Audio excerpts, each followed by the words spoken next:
Vale, la jornada ha consistido en hacer equipos de golbal, bueno, evidentemente es de golbal, de gente que ya hace el deporte, que pueda traer amigos que no conocen este deporte, precisamente para que se animen a conocer dicho deporte y se puedan apuntar a ir de practicarlo, porque no es lo mismo verlo que participar de él.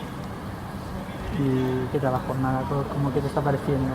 Bastante intensa, porque son partes de 5 minutos y no te da tiempo realmente tampoco a meterte mucho en el partido, pero sí, hay bastante movimiento, está muy bien, hay mucha gente que tiene posibilidades de jugar.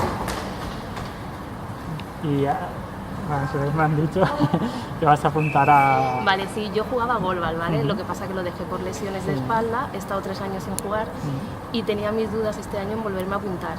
Dependía mucho de cómo fuera esta jornada. Gracias a esta jornada me he animado del todo y sí, me vuelvo a apuntar a golbal. Sí. Perfecto. ¿Y qué le dirías a una persona para que se animara a apuntarse al golbol o cualquier otro deporte adaptado principalmente? Primero porque es un deporte de equipo y eso te ayuda a la hora primero de ayudarte uno a otro, claro, de aportar a algo. Sí. No es algo individual, es algo que es en equipo y yo creo que te enorgullece más cuando ves que tu compañero marca un gol, cuando alguien para un penalti.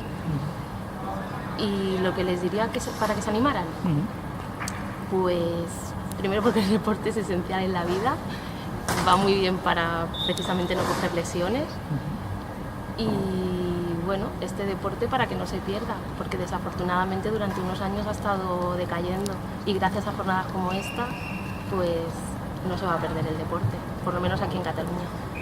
¿Y qué te parece la idea de la inclusión, de gente sin discapacidad que pueda participar en el deporte adaptado? Estupendo, porque así también se ponen en la piel de una persona que no ve nada o que tiene poquito gesto visual.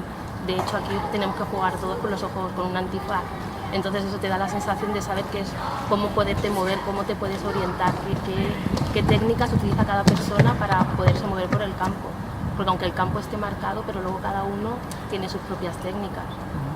Y si una persona, por ejemplo, una persona que tiene discapacidad, tengo curiosidad por este deporte, ¿tú le animarías de alguna manera a que participara, sí, a que hicieran más jornadas de estas? Sí. Estoy totalmente de acuerdo a que los hagan.